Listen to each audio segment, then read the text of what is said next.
नमस्कार दोस्तों, मैं रमन सिंगला तुहाडा सब दा मेरे इस यूट्यूब चैनल दे विच स्वागत करदा हां। अज दी वीडियो है प्रधानमंत्री दे नाल related prime minister of India.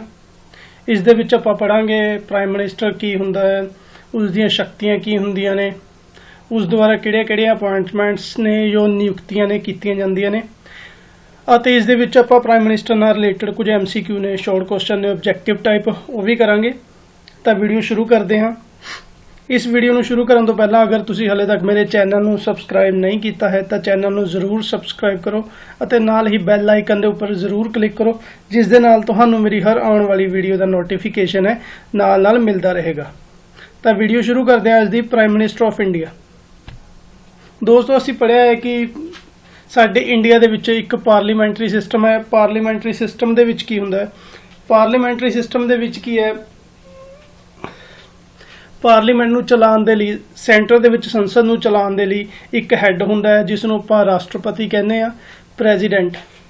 ਪਰ ਪ੍ਰੈਜ਼ੀਡੈਂਟ ਆਪਣੀਆਂ ਸ਼ਕਤੀਆਂ ਦਾ ਜੋ ਵਰਤੋਂ ਹੈ, ਸ਼ਕਤੀਆਂ ਦੀ ਵਰਤੋਂ ਹੈ, ਉਹ ਇਕੱਲਾ ਨਹੀਂ ਕਰਦਾ। ਉਹ ਇਹਨਾਂ ਸ਼ਕਤੀਆਂ ਦੀ ਵਰਤੋਂ ਕਿਸੇ ਦੀ ਹੈਲਪ ਦੇ ਨਾਲ, ਕਿਸੇ ਦੀ ਸਲਾਹ ਦੇ ਨਾਲ ਕਰਦਾ ਹੈ। ਤਾਂ ਉਹ ਇਹਨਾਂ ਸ਼ਕਤੀਆਂ ਦੀ ਵਰਤੋਂ ਪ੍ਰਾਈਮ ਮਿਨਿਸਟਰ ਜਾਂ ਕੌਂਸਲ ਆਫ ਮਿਨਿਸਟਰਸ ਜਾਂ ਮੰਤਰੀ ਪਰਿਸ਼ਦ ਦੀ ਹੈਲਪ ਦੇ ਨਾਲ ਹੀ ਕਰਦਾ ਹੈ। जो प्रेजिडेंट है उसके बारे संविधान के आर्टिकल 52 के लिखा गया है। और जो राष्ट्रपति होंदा है वो देश का एक सिंबॉलिक हैड होंदा है जिस दे कोल शक्तियां तो होंदियां ने, पर वो इन्हां शक्तियां की वरतों खुद नहीं कर सकता। इन्हां शक्तियां की वरतों वो प्राइम मिनिस्टर द्वारा करता है या मंत्री परिषद द्वारा करता है।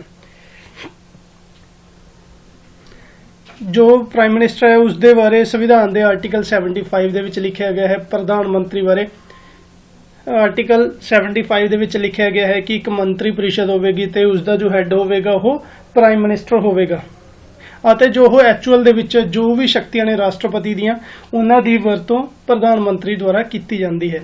ਇਸ ਕਰਕੇ ਪ੍ਰਧਾਨ ਮੰਤਰੀ ਨੂੰ ਪ੍ਰਾਈਮ ਮਿਨਿਸਟਰ ਨੂੰ ਐਕਚੁਅਲ ਹੈੱਡ ਜਾਂ ਐਗਜ਼ੀਕਿਊਟਿਵ ਆਫੀਸਰ ਵੀ ਕਿਹਾ ਜਾਂਦਾ ਹੈ ਜੋ ਕਿ ਰਾਸ਼ਟਰਪਤੀ ਦੀਆਂ ਸ਼ਕਤੀਆਂ ਦੀ ਵਰਤੋਂ ਕਰਦਾ ਹੈ।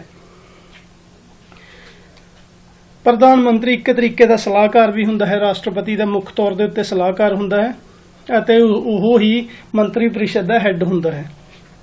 जो प्रधानमंत्री है वो सदन के किसी भी हाउस दे विचों हो सकता है, चाहे वो राज्य सभा होवे चाहे वो लोक सभा होवे, वो किसी भी एक सदन का मैंबर हो सकता है। अगर किसी व्यक्ति नूं प्रधानमंत्री नियुक्त किया जाता है, चुन लिया जाता है अते वो निम्नलिखित दे विचों लोक सभा ते राज्य सभा दे विचों किसी भी सदन का मैंबर नहीं है तां भी उसनूं प्रधानमंत्री चुन लिया जाता है, पर एक शर्त के उपर कि उसनूं आने वाले 6 महीनों के विच किसी ना किसी एक सदन का मैंबर बन के दिखाना हुंदा है। कोई भी व्यक्ति जो लोक सभा या राज्य सभा का मैंबर नहीं है उसनूं प्रधानमंत्री चुनिया जा सकता है संविधान के अनुसार, पर उसनूं आने वाले 6 महीनों के विच किसी ना किसी एक सदन का मैंबर बन के दिखाना जरूरी है। तो यही शर्त सेम जो मंत्री परिषद के मंत्री ने उन्हां लई भी लागू की जाती है। अगर किसी व्यक्ति नूं मंत्री परिषद का मैंबर है बना लिया जाता है परंतु वो किसी सदन दे विच लोक सभा या राज्य सभा दे विच किसी का मैंबर नहीं है तो उसनूं आने वाले 6 महीनों के विच अपनी योग्यता नूं सिद्ध करना हुंदा है ते किसी भी एक सदन का मैंबर बन के दिखाना हुंदा है। इसकी एक एग्जाम्पल है राजीव गांधी। राजीव गांधी नूं जदों देश का प्रधानमंत्री बनाया गया सी तां उस तो पहलां वो किसी भी सदन के कोई मैंबर नहीं सी, तां उन्हां नूं देश का प्रधानमंत्री बनाया गया। ते जो मंत्री परिषद की एग्जाम्पल है वह करंट टाइम दे विच हुण मोदी सरकार दे विच कुछ मंत्री ने जिवें स्मृति ईरानी हो गया, अरुण जेटली हो गया, जो कि लोक सभा दे विचों चोण सीगे हार चुके सी, पर उन्हां नूं चोण हारन तो बाद भी काउंसल ऑफ मिनिस्टर दे विच जो मंत्री परिषद सी उस दे विच नियुक्त किया गया। उसकी शर्त यही सी कि आने वाले 6 महीनों के विच उन्होंने अपने आप नूं किसी ना किसी एक मैंबर का जिहड़ा किसी ना किसी एक सदन का मैंबर बन के दिखाना जरूरी सी। तां जो प्रधानमंत्री हुंदा है वो किसी ना किसी एक सदन का मैंबर होना जरूरी है। तो दूसरी शर्त यह है कि लोक सभा दे विच बहुमत प्राप्त करने वाली लोक सभा दे विच जो जिहड़ी पार्टी बहुमत प्राप्त करती है उसके सब तो शक्तिशाली नेता नूं प्रेजिडेंट द्वारा प्रधानमंत्री नियुक्त किया जाता है। ਜਿਹੜੀ ਪਾਰਟੀ ਲੋਕ ਸਭਾ ਦੇ ਵਿੱਚ ਵੱਧ ਤੋਂ ਵੱਧ ਬਹੁਮਤ ਪ੍ਰਾਪਤ ਕਰਦੀ ਹੈ, ਬਹੁਮਤ ਤੋਂ ਭਾਵ 50% ਤੋਂ ਵੱਧ ਵੋਟਾਂ ਪ੍ਰਾਪਤ ਕਰਦੀ ਹੈ, ਉਸ ਦੇ ਜੋ ਸਭ ਤੋਂ ਸ਼ਕਤੀਸ਼ਾਲੀ ਲੀਡਰ ਹੁੰਦਾ ਹੈ, ਨੇਤਾ ਹੁੰਦਾ ਹੈ, ਉਸ ਨੂੰ ਪ੍ਰਾਈਮ ਮਿਨਿਸਟਰ ਨਿਯੁਕਤ ਕੀਤਾ ਜਾਂਦਾ ਹੈ। ਇਹ ਜ਼ਰੂਰੀ ਨਹੀਂ ਹੈ ਵੀ ਪ੍ਰਾਈਮ ਮਿਨਿਸਟਰ ਲੋਕ ਸਭਾ ਦੇ ਵਿੱਚੋਂ ਵੀ ਹੋਏਗਾ, ਪ੍ਰਾਈਮ ਮਿਨਿਸਟਰ ਰਾਜ ਸਭਾ ਦੇ ਵਿੱਚੋਂ ਵੀ ਹੋ ਸਕਦਾ ਹੈ, ਤੇ ਕੋਈ ਇਹੋ ਜਿਹਾ ਵਿਅਕਤੀ ਵੀ ਹੋ ਸਕਦਾ ਹੈ ਜੋ ਕਿਸੇ ਵੀ ਸਦਨ ਦਾ ਮੈਂਬਰ ਨਾ ਹੋਵੇ। ਆਮ ਤੌਰ ਤੇ ਜੋ ਪ੍ਰਾਈਮ ਮਿਨਿਸਟਰ ਹੈ ਉਹ ਲੋਕ ਸਭਾ ਦੇ ਵਿੱਚੋਂ ਹੀ ਚੁਣਿਆ ਜਾਂਦਾ ਹੈ, ਪਰ ਇਸ ਜਗ੍ਹਾ ਦੀ ਇੱਕ ਐਗਜ਼ਾਮਪਲ ਆਉਂਦੀ ਹੈ ਰਾਜ ਸਭਾ ਦੇ ਵਿੱਚੋਂ। ਜੋ ਸਾਡੇ ਦੇਸ਼ ਦੇ ਪ੍ਰਧਾਨ ਮੰਤਰੀ ਮਨਮੋਹਨ ਸਿੰਘ ਸੀ, ਉਹ ਰਾਜ ਸਭਾ ਦੇ ਮੈਂਬਰ ਸੀ ਤੇ ਉਹਨਾਂ ਨੂੰ ਪ੍ਰਾਈਮ ਮਿਨਿਸਟਰ ਨਿਯੁਕਤ ਕੀਤਾ ਗਿਆ ਸੀ। ਅੱਗੇ ਦੇਖਦੇ ਹਾਂ ਪ੍ਰਾਈਮ ਮਿਨਿਸਟਰ ਬਣਨ ਦੇ ਲਈ ਕੀ ਕੀ ਯੋਗਤਾ ਹੋਣੀਆਂ ਜ਼ਰੂਰੀ ਨੇ।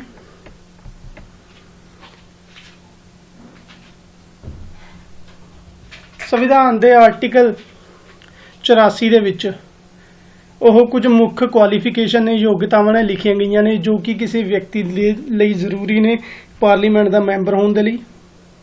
ਅਤੇ ਆਰਟੀਕਲ 75 ਦੇ ਵਿੱਚ ਇਹ ਲਿਖਿਆ ਗਿਆ ਹੈ ਕਿ ਇੱਕ ਕਾਉਂਸਲ ਦਾ ਜੋ ਮੁਖੀ ਹੁੰਦਾ ਹੈ ਉਹ ਪ੍ਰਾਈਮ ਮਿਨਿਸਟਰ ਹੁੰਦਾ ਹੈ, ਅਤੇ ਉਸ ਦੇ ਵਿੱਚ ਜੋ ਸੈਂਟਰ ਕਾਉਂਸਲ ਆਫ ਮਿਨਿਸਟਰਸ ਹੁੰਦੀਆਂ ਨੇ ਉਸ ਦੀਆਂ ਯੋਗਤਾਵਾਂ ਲਿਖੀਆਂ ਗਈਆਂ ਨੇ। ਤਾਂ ਪ੍ਰਾਈਮ ਮਿਨਿਸਟਰ ਦੇ ਵਿੱਚ ਕੀ ਕੀ ਯੋਗਤਾ ਹੋਣੀਆਂ ਚਾਹੀਦੀਆਂ ਨੇ ਜੋ ਬਾਕੀ ਦੇ ਮੰਤਰੀ ਪਰਿਸ਼ਦ ਦੇ ਮੈਂਬਰਾਂ ਦੇ ਵਿੱਚ ਹੋਣੀਆਂ ਚਾਹੀਦੀਆਂ ਨੇ। ਯੋਗਤਾਵਾਂ ਬਿਲਕੁਲ ਸੇਮ ਨੇ। ਆਪਾਂ ਪੜ੍ਹਦੇ ਹਾਂ, ਦੇਖੋ ਕੀ ਕੀ ਯੋਗਤਾਵਾਂ ਹੋਣੀਆਂ ਚਾਹੀਦੀਆਂ ਨੇ। ਸਭ ਤੋਂ ਪਹਿਲਾਂ ਭਾਰਤ ਦਾ ਨਾਗਰਿਕ ਹੋਵੇ, ਭਾਰਤ ਦਾ ਨਾਗਰਿਕ ਹੋਣਾ ਜ਼ਰੂਰੀ ਹੈ। ਨੰਬਰ 2 ਦੇ ਉੱਪਰ ਕਿਸੇ ਵੀ ਇੱਕ ਸਦਨ ਦਾ ਮੈਂਬਰ ਹੋਣਾ ਚਾਹੀਦਾ ਹੈ, ਚਾਹੇ ਉਹ ਲੋਕ ਸਭਾ ਹੋਵੇ ਚਾਹੇ ਉਹ ਰਾਜ ਸਭਾ ਹੋਵੇ। ਅਗਰ ਕਿਸੇ ਵਿਅਕਤੀ ਨੂੰ ਪ੍ਰਧਾਨ ਮੰਤਰੀ ਚੁਣ ਲਿਆ ਜਾਂਦਾ ਹੈ ਜੋ ਕਿ ਲੋਕ ਸਭਾ ਤੇ ਰਾਜ ਸਭਾ ਦਾ ਮੈਂਬਰ ਨਹੀਂ ਹੈ, ਤਾਂ ਉਸ ਨੂੰ ਆਉਣ ਵਾਲੇ 6 ਮੰਥ ਦੇ ਵਿੱਚ 6 ਮਹੀਨਿਆਂ ਦੇ ਵਿੱਚ ਕਿਸੇ ਇੱਕ ਸਦਨ ਦਾ ਮੈਂਬਰ ਬਣ ਕੇ ਦਿਖਾਉਣਾ ਜ਼ਰੂਰੀ ਹੈ। ਨੰਬਰ 3 ਤੇ ਉਸ ਦੀ ਉਮਰ ਘੱਟੋ ਘੱਟ 25 ਸਾਲ ਹੋਣੀ ਜ਼ਰੂਰੀ ਹੈ।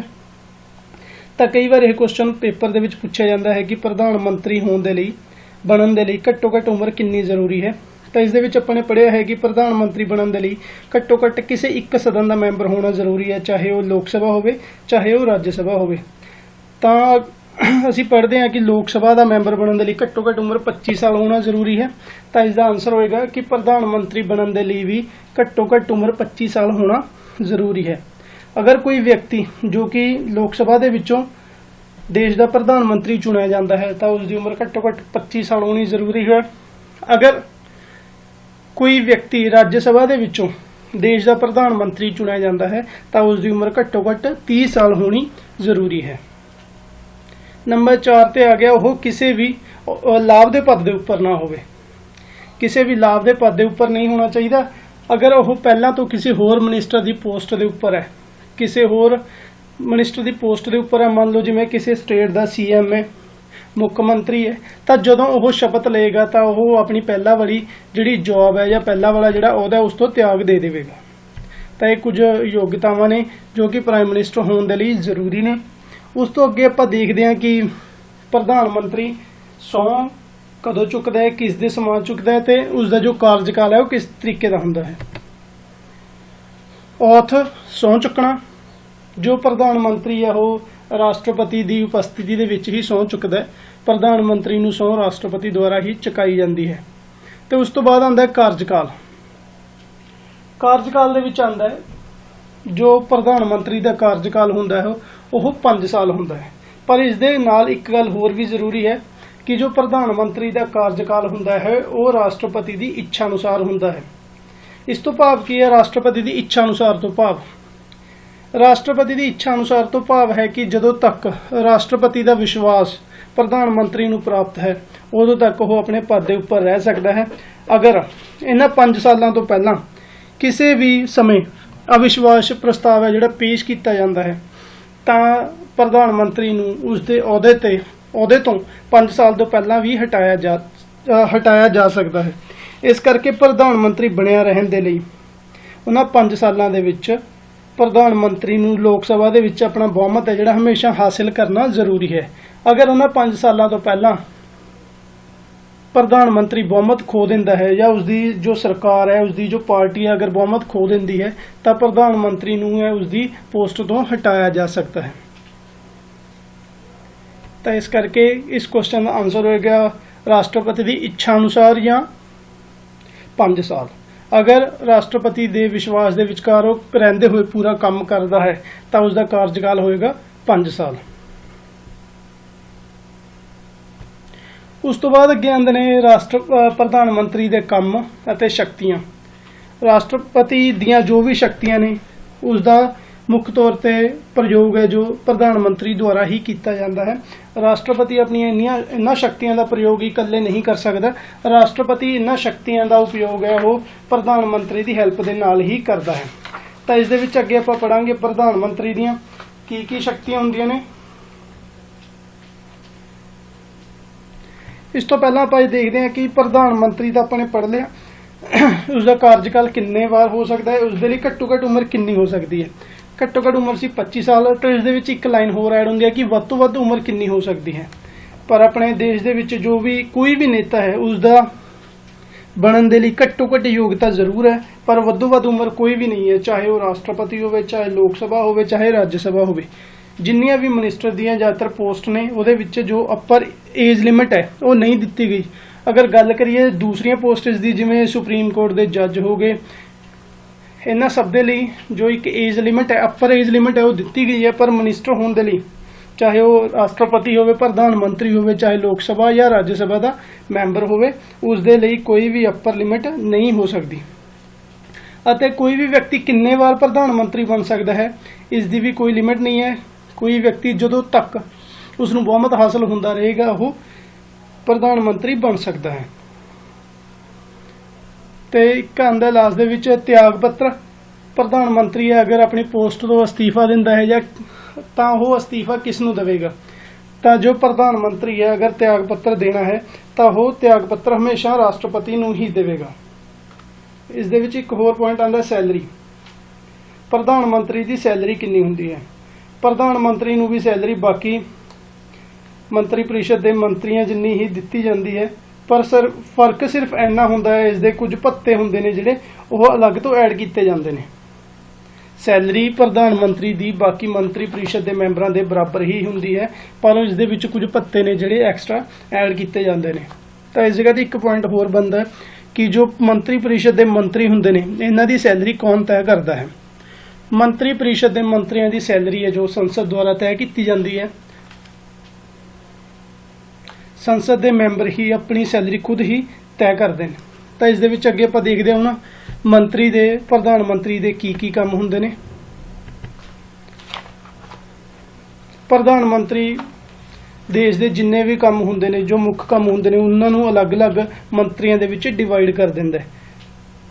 ਤਾਂ ਕੁਝ ਕੰਮ ਅਜਿਹੇ ਨੇ ਜੋ ਪ੍ਰਧਾਨ ਮੰਤਰੀ ਕਿਸੇ ਵੀ ਮੰਤਰੀ ਨੂੰ ਡਿਵਾਈਡ ਨਹੀਂ ਕਰਦਾ। ਬਹੁਤ ਸਾਰੇ ਮਹਿਕਮੇ ਨੇ, ਡਿਪਾਰਟਮੈਂਟ ਨੇ ਜੋ ਹਮੇਸ਼ਾ ਪ੍ਰਧਾਨ ਮੰਤਰੀ ਦੇ ਅੰਡਰ ਹੀ ਰਹਿੰਦੇ ਨੇ। ਤਾਂ ਉਹ ਮਹਿਕਮੇ ਆ ਵਾਲੇ ਨੇ ਜੋ ਆਪਾਂ ਇਸ ਦੇ ਵਿੱਚ ਪੜਾਂਗੇ। Cabinet secretariat, committee of cabinet, NITI Aayog, department of space, department of atomic energy, ministry of personal.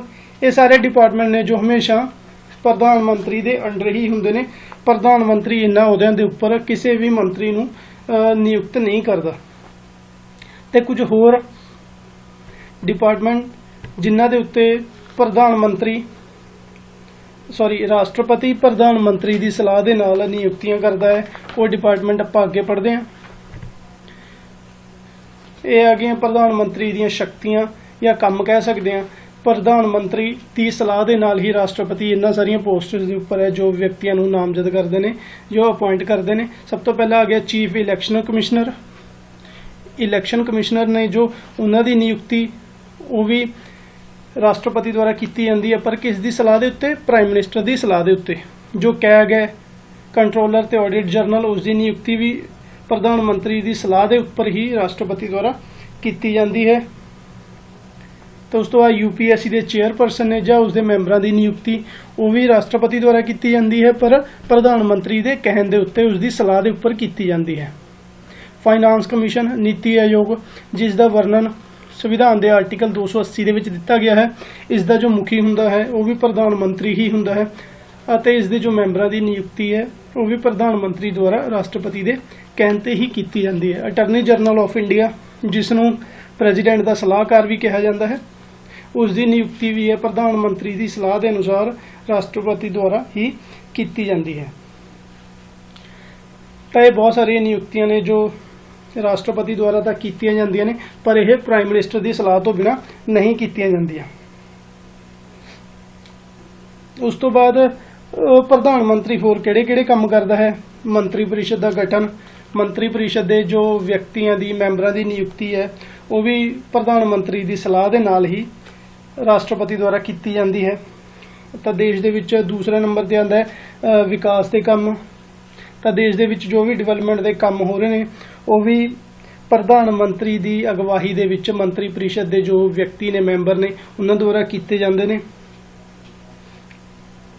Number 3 ਤੇ ਆਉਂਦਾ ਹੈ ਮੰਤਰੀਆਂ ਨੂੰ ਵਿਭਾਗ ਦੀ ਵੰਡ। ਵਿਭਾਗ ਕਿਹੜੇ-ਕਿਹੜੇ ਡਿਪਾਰਟਮੈਂਟ ਕਿਹੜੇ-ਕਿਹੜੇ ਵਿਅਕਤੀ ਨੂੰ ਦੇਣੇ ਨੇ, ਇਹ ਸਾਰਾ ਕੁਝ ਵੀ ਪ੍ਰਧਾਨ ਮੰਤਰੀ ਦੁਆਰਾ ਹੀ ਡਿਸਾਈਡ ਕੀਤਾ ਜਾਂਦਾ ਹੈ। ਪ੍ਰਧਾਨ ਮੰਤਰੀ ਦੀ ਸਲਾਹ ਦੇ ਨਾਲ ਰਾਸ਼ਟਰਪਤੀ ਉਹਨਾਂ ਵਿਅਕਤੀਆਂ ਨੂੰ ਡਿਪਾਰਟਮੈਂਟ ਹੈ ਜਿਹੜੇ ਅਲਾਟ ਕਰਦਾ ਹੈ। ਤੇ ਹੋਰ ਕੀ ਕੰਮ ਹੋ ਸਕਦੇ ਨੇ? ਨੰਬਰ 2 ਤੇ ਆ ਜਾਂਦੇ ਨੇ ਰਾਸ਼ਟਰਪਤੀ ਨੂੰ ਸਲਾਹ ਦੇਣਾ। ਜੋ ਪ੍ਰਧਾਨ ਮੰਤਰੀ ਦਾ ਮੁੱਖ ਕੰਮ ਹੁੰਦਾ ਹੈ ਉਹ ਹੁੰਦਾ ਹੈ ਰਾਸ਼ਟਰਪਤੀ ਨੂੰ ਸਲਾਹ ਦੇਣਾ, ਕਿਉਂਕਿ ਜਿੰਨੀਆਂ ਵੀ ਅਪਾਇੰਟਮੈਂਟਸ ਨੇ ਰਾਸ਼ਟਰਪਤੀ ਦੁਆਰਾ ਕੀਤੀਆਂ ਜਾਂਦੀਆਂ ਨੇ ਜਾਂ ਜਿੰਨੇ ਵੀ ਕੰਮ ਨੇ ਰਾਸ਼ਟਰਪਤੀ ਦੁਆਰਾ ਕੀਤੇ ਜਾਂਦੇ ਨੇ ਉਹ ਮੁੱਖ ਤੌਰ ਤੇ ਉੱਤੇ ਪ੍ਰਧਾਨ ਮੰਤਰੀ ਦੀ ਸਲਾਹ ਦੇ ਨਾਲ ਹੀ ਕੀਤੇ ਜਾਂਦੇ ਨੇ।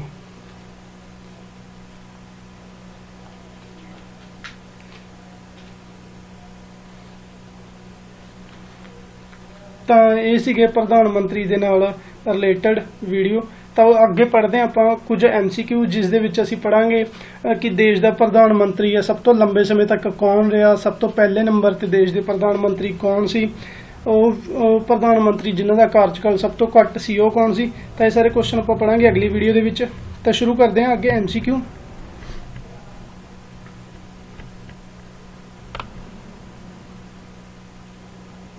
ਸਭ ਤੋਂ ਪਹਿਲਾਂ ਕਿੰਨੇ ਪ੍ਰਾਈਮ ਮਿਨਿਸਟਰ ਨੇ ਜਿਨ੍ਹਾਂ ਦੀ ਮੌਤ ਹੈ ਉਹਨਾਂ ਦੇ ਕਾਰਜਕਾਲ ਦੇ ਦੌਰਾਨ ਹੋਈ? ਅੱਜ ਤੱਕ ਪ੍ਰੈਜ਼ੈਂਟ ਟਾਈਮ ਤੱਕ ਟੋਟਲ 14 ਪ੍ਰਾਈਮ ਮਿਨਿਸਟਰ ਨੇ ਪ੍ਰਧਾਨ ਮੰਤਰੀ ਰਹਿ ਚੁੱਕੇ ਨੇ ਦੇਸ਼ ਦੇ ਵਿੱਚ। ਤਾਂ ਇਹਨਾਂ ਦੇ ਵਿੱਚੋਂ ਕਿੰਨੇ ਪ੍ਰਧਾਨ ਮੰਤਰੀ ਨੇ ਜਿਨ੍ਹਾਂ ਦੀ ਮੌਤ ਹੈ ਉਹਨਾਂ ਦੇ ਕਾਰਜਕਾਲ ਦੇ ਦੌਰਾਨ ਹੋਈ? ਤਾਂ ਇਸ ਦਾ ਸਹੀ ਆਨਸਰ ਹੈ ਆਪਸ਼ਨ C 3। ਪ੍ਰੈਜ਼ੈਂਟ ਟਾਈਮ ਤੱਕ 3 ਪ੍ਰਧਾਨ ਮੰਤਰੀ ਨੇ ਜਿਨ੍ਹਾਂ ਦੀ ਮੌਤ ਹੈ ਉਹਨਾਂ ਦੇ ਕਾਰਜਕਾਲ ਦੇ ਦੌਰਾਨ ਹੋਈ। क्वेश्चन नंबर 2 है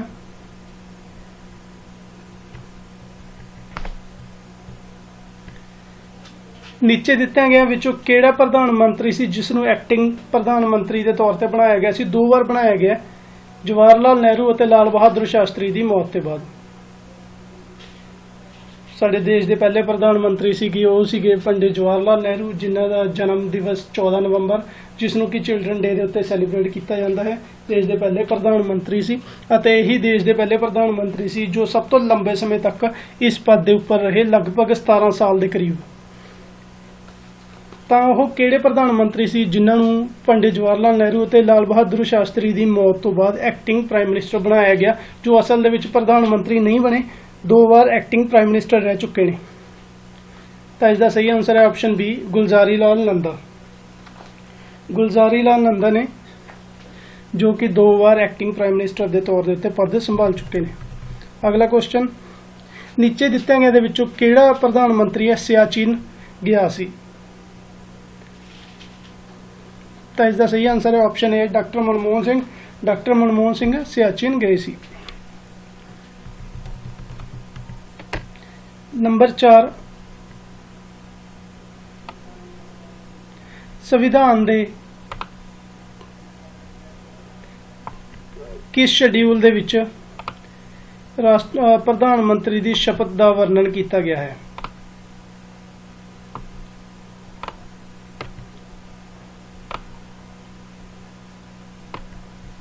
ਤਾਂ ਇਸ ਦਾ ਰਾਈਟ ਆਨਸਰ ਹੈ option B 3rd।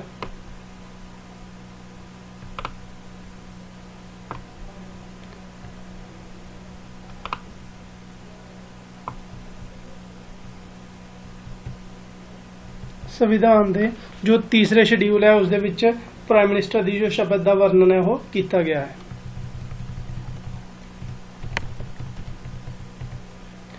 Which of the following is the official residence? Prime minister का जो ऑफिशियल रेजिडेंस है वो नीचे दिता गया विचों केड़ा है? तो इसका सही आंसर है option D number 7 race course road, जो कि एक प्राइम मिनिस्टर का भारत के प्राइम मिनिस्टर का जो है ਉਹ ਹੈ ਆਫੀਸ਼ੀਅਲ ਰੈਜ਼ੀਡੈਂਸ ਹੈ, ਇਸ ਨੂੰ ਘੋਸ਼ਿਤ ਕੀਤਾ ਗਿਆ ਸੀ। ਅਗਲਾ ਕੁਐਸਚਨ ਨੰਬਰ 6, ਕਿਸ ਪ੍ਰਾਈਮ ਮਿਨਿਸਟਰ ਨੂੰ ਭਾਰਤ ਰਤਨ ਅਵਾਰਡ ਹੈ, ਦੇਸ਼ ਦਾ ਸਭ ਤੋਂ ਵੱਡਾ ਅਵਾਰਡ ਹੈ ਜਿਹੜਾ ਭਾਰਤ ਰਤਨ ਅਵਾਰਡ, ਮੌਤ ਤੋਂ ਬਾਅਦ ਦਿੱਤਾ ਗਿਆ ਸੀ?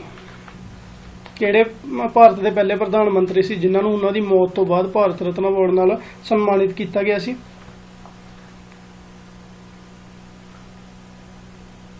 ਤਾਂ ਇਸ ਦਾ ਸਹੀ ਆਨਸਰ ਹੈ ਆਪਸ਼ਨ ਏ, ਲਾਲ ਬਹਾਦਰ ਸ਼ਾਸਤਰੀ। ਸਾਡੇ ਦੇਸ਼ ਦੇ ਦੂਸਰੇ ਪ੍ਰਧਾਨ ਮੰਤਰੀ ਲਾਲ ਬਹਾਦਰ ਸ਼ਾਸਤਰੀ ਨੂੰ ਉਹਨਾਂ ਦੀ ਮੌਤ ਤੋਂ ਬਾਅਦ ਦੇਸ਼ ਦਾ ਭਾਰਤ ਰਤਨ ਅਵਾਰਡ ਦੇ ਨਾਲ ਸਨਮਾਨਿਤ ਕੀਤਾ ਗਿਆ ਸੀ। ਕੁਐਸਚਨ ਨੰਬਰ 7, ਕਿਸ ਪ੍ਰਧਾਨ ਮੰਤਰੀ ਦੀ ਬਰਥ ਐਨੀਵਰਸਰੀ ਜਨਮ ਦਿਵਸ ਨੂੰ ਸਦਭਾਵਨਾ ਦਿਵਸ ਦੇ ਉੱਤੇ ਮਨਾਇਆ ਜਾਂਦਾ ਹੈ, ਸੈਲੀਬ੍ਰੇਟ ਕੀਤਾ ਜਾਂਦਾ ਹੈ? ਤਾਂ ਇਸ ਦਾ ਸਹੀ ਆਨਸਰ ਹੈ ਆਪਸ਼ਨ ਸੀ, ਰਾਜੀਵ ਗਾਂਧੀ। ਰਾਜੀਵ ਗਾਂਧੀ ਦੀ ਜੋ ਜਨਮ ਦਿਵਸ ਹੈ ਉਸ ਨੂੰ ਸਦਭਾਵਨਾ ਦਿਵਸ ਦੇ ਉੱਤੇ ਵੀ ਸੈਲੀਬ੍ਰੇਟ ਕੀਤਾ ਜਾਂਦਾ ਹੈ, ਅਤੇ ਇਹ ਦੇਸ਼ ਦੇ ਪ੍ਰਧਾਨ ਮੰਤਰੀ ਸੀ ਜੋ ਕਿ ਸਭ ਤੋਂ ਛੋਟੀ ਉਮਰ ਦੇ ਵਿੱਚ ਪ੍ਰਧਾਨ ਮੰਤਰੀ ਬਣੇ ਸੀ।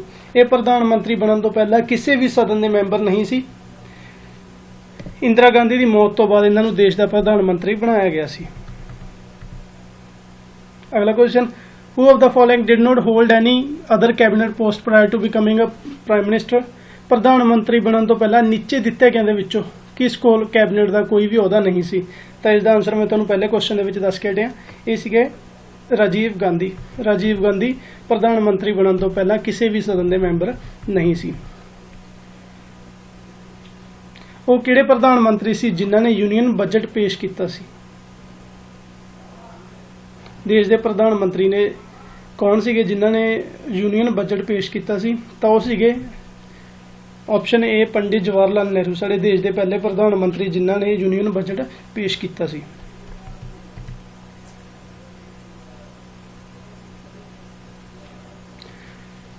Which prime minister's autobiography titled Matters of Discretion? ਕਿਸ ਪ੍ਰਧਾਨ ਮੰਤਰੀ ਦੀ ਆਟੋਬਾਇਓਗ੍ਰਾਫੀ ਦਾ ਨਾਮ ਮੈਟਰਸ ਆਫ ਡਿਸਕ੍ਰਿਸ਼ਨ ਹੈ? ਤਾਂ ਇਸ ਦਾ ਸਹੀ ਆਨਸਰ ਹੈ ਆਪਸ਼ਨ ਡੀ, ਆਈ.ਕੇ. ਗੁਜਰਾਲ। ਆਈ.ਕੇ. ਗੁਜਰਾਲ। ਨੀਚੇ ਦਿੱਤੇ ਗਏ ਪ੍ਰਾਈਮ ਮਿਨਿਸਟਰ ਦੇ ਜੋ ਕਾਰਜਕਾਲ ਨੇ ਸਭ ਤੋਂ ਲੰਬੇ ਸਮੇਂ ਤੋਂ ਲੈ ਕੇ ਸਭ ਤੋਂ ਘੱਟ ਟਾਈਮ ਤੋਂ ਲੈ ਕੇ ਸਭ ਤੋਂ ਲੰਬੇ ਸਮੇਂ ਤੱਕ ਉਹਨਾਂ ਨੂੰ ਕੀ ਹੈ ਆਪਾਂ ਨੇ ਲਿਖਣਾ ਹੈ। ਸਭ ਤੋਂ ਪਹਿਲਾਂ ਸਭ ਤੋਂ ਘੱਟ ਸਮਾਂ ਕੌਣ ਰਹੇ, ਉਸ ਤੋਂ ਬਾਅਦ ਕੌਣ ਰਹੇ? ਤਾਂ ਇਸ ਦਾ ਆਨਸਰ ਹੋਏਗਾ ਆਪਸ਼ਨ ਬੀ, 3214। ਸਭ ਤੋਂ ਘੱਟ ਸਮਾਂ ਰਹੇ ਅਟਲ ਬਿਹਾਰੀ ਵਾਜਪਾਈ। ਅਟਲ ਬਿਹਾਰੀ ਵਾਜਪਾਈ ਪ੍ਰਧਾਨ ਮੰਤਰੀ ਦੇ ਪਦ ਦੇ ਉੱਪਰ 3 ਵਾਰ ਰਹਿ ਚੁੱਕੇ ਨੇ, ਅਤੇ ਅਗਰ ਕਾਊਂਟ ਕੀਤਾ ਜਾਵੇ ਸਭ ਤੋਂ ਘੱਟ ਸਮੇਂ ਦੇ ਲਈ ਪ੍ਰਧਾਨ ਮੰਤਰੀ ਇੱਕ ਟਰਮ ਦੇ ਵਿੱਚ, ਤਾਂ ਉਹ ਵੀ ਪ੍ਰਧਾਨ ਮੰਤਰੀ ਰਹੇ ਸੀਗੇ ਅਟਲ ਬਿਹਾਰੀ ਵਾਜਪਾਈ, ਜਿਨ੍ਹਾਂ ਦਾ ਕਾਰਜਕਾਲ ਸਿਰਫ 13 ਦਿਨ ਦਾ ਰਿਹਾ ਸੀ। ਤੇ ਅਟਲ ਬਿਹਾਰੀ ਵਾਜਪਾਈ 3 ਵਾਰ ਦੇਸ਼ ਦੇ ਪ੍ਰਧਾਨ ਮੰਤਰੀ ਨੇ ਜਿਹੜੇ ਨਿਯੁਕਤ ਕੀਤੇ ਜਾ ਚੁੱਕੇ ਨੇ, ਬਣ ਚੁੱਕੇ ਨੇ, ਅਤੇ ਸਭ ਤੋਂ ਘੱਟ ਟਾਈਮ ਦੇ ਲਈ ਵੀ ਇਹ ਇੱਕ ਟਰਮ ਦੇ ਵਿੱਚ ਸਭ ਤੋਂ ਘੱਟ ਟਾਈਮ ਦੇ ਲਈ 13 ਦਿਨ ਦੇ ਲਈ ਦੇਸ਼ ਦੇ ਪ੍ਰਧਾਨ ਮੰਤਰੀ ਰਹੇ ਸੀ।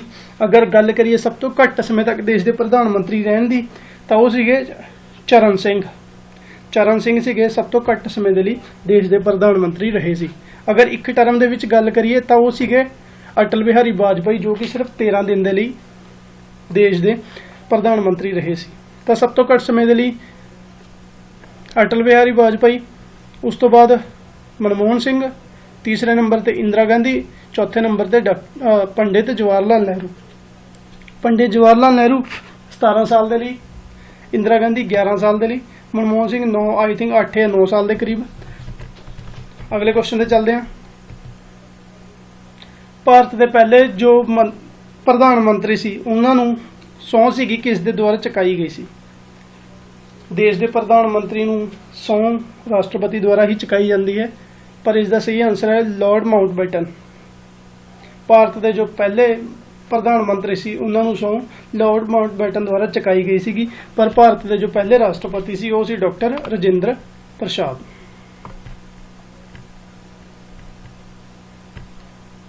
ਅਗਲਾ ਕੁਐਸਚਨ ਦੇਖਦੇ ਹਾਂ।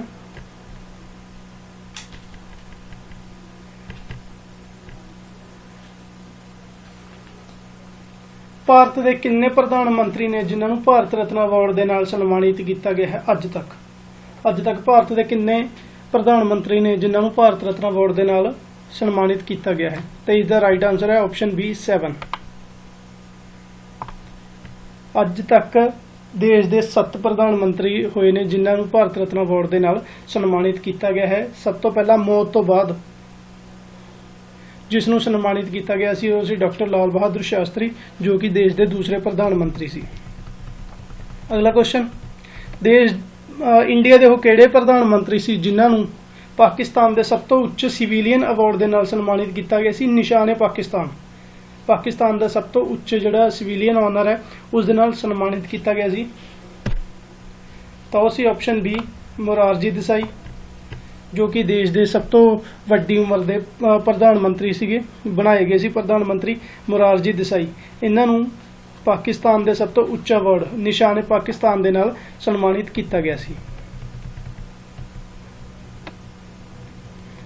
ਅਗਲਾ question, who was the oldest to take the oath of prime minister?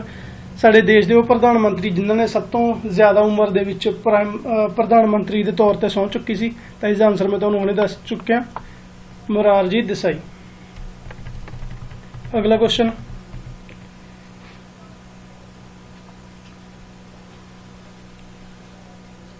ਉਹ ਦੇਸ਼ ਦੇ ਪ੍ਰਧਾਨ ਮੰਤਰੀ ਜਿਨ੍ਹਾਂ ਨੂੰ ਦੇਸ਼ ਦੇ ਵਾਈਸ ਪ੍ਰੈਜ਼ੀਡੈਂਟ ਦੁਆਰਾ, ਉਪ ਰਾਸ਼ਟਰਪਤੀ ਦੁਆਰਾ ਸਹੁੰ ਚੁਕਾਈ ਗਈ ਸੀ, ਉਹਨਾਂ ਦਾ ਨਾਮ? ਤਾਂ ਇਹ ਵੀ ਸੀਗੇ ਆਪਸ਼ਨ ਡੀ ਮੋਰਾਰਜੀ ਦੇਸਾਈ। ਮੋਰਾਰਜੀ ਦੇਸਾਈ ਨੂੰ ਹੀ ਦੇਸ਼ ਦੇ ਉਪ ਰਾਸ਼ਟਰਪਤੀ ਦੁਆਰਾ ਸਹੁੰ ਚੁਕਾਈ ਗਈ ਸੀ ਪ੍ਰਧਾਨ ਮੰਤਰੀ ਪਦ ਦੇ ਉੱਪਰ।